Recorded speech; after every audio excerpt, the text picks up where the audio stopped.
Hello and welcome back to Happy Valley Brewery. This is the final part of our three-part mini-series on raw materials, and today I'm going to be talking about yeast and fermentation.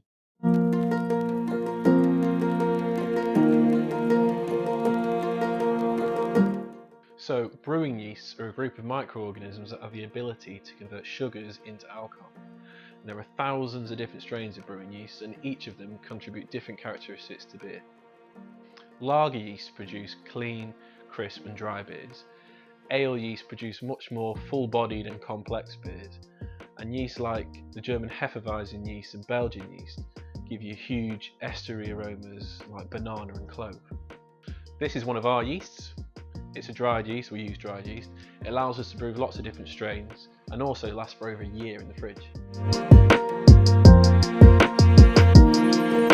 Liquid yeast is beige coloured and has the consistency of thick double cream.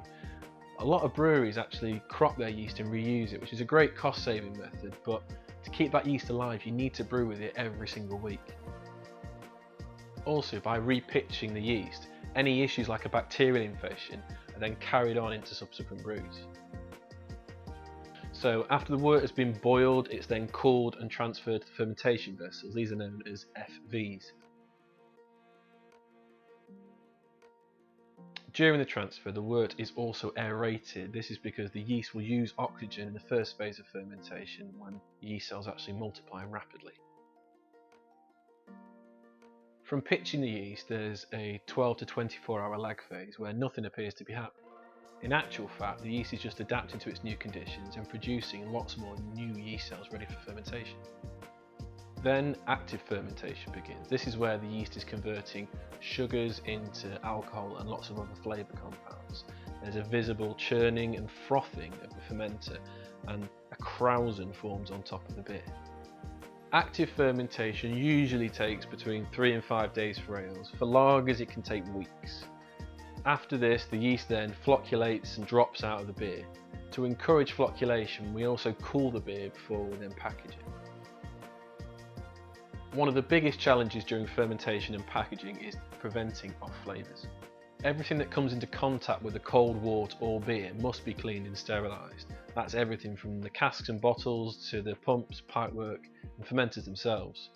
This is to prevent a bacterial or wild yeast infection. We also want to avoid any oxygen pickup, so the beer shouldn't be agitated or stirred, and we must be really careful when transferring to the final packaging. So much care, passion and attention to detail goes into producing handmade beer. I really hope you've enjoyed seeing how it's made, and that understanding the process can help increase your enjoyment and appreciation of craft beer.